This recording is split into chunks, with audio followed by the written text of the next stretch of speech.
Dans le nord de l'Ontario, les minorités visibles et les Autochtones font face à de la discrimination fondée sur les préjugés individuels. C'est une des conclusions d'un sondage sur le racisme mené par l'Institut des politiques du Nord.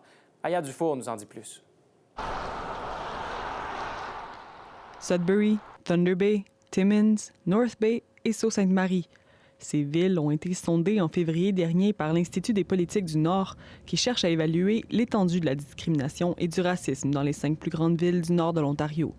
Les résultats de ce sondage, présentés jeudi, suggèrent que de nombreux répondants perçoivent de la discrimination fondée sur les préjugés individuels. Quand on pense au racisme et à la discrimination, on pense à des mauvaises personnes qui posent des mauvais gestes. Mais des fois, c'est des personnes qui ne comprennent pas l'impact de leurs gestes. Ce coordonnateur de projet interculturel n'est pas surpris des résultats du sondage.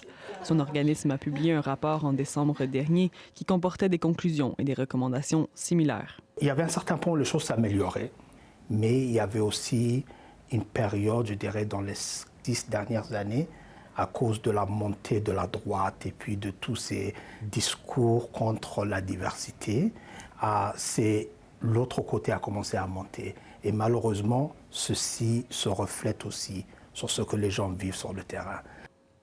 Il ajoute qu'avec leur population vieillissante, les communautés du Nord doivent œuvrer à devenir des communautés accueillantes et exemptes de discrimination.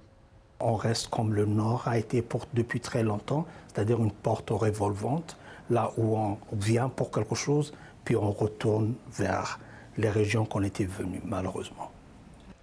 Le rapport conclut que, ultimement, le changement passera par l'éducation et la communication, une recommandation qui interpelle cette intervenante sociale.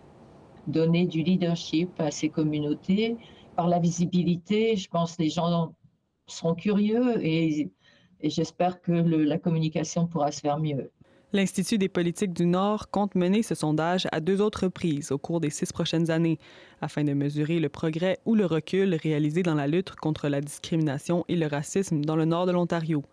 Ici Aya Dufour, Radio-Canada, Sudbury.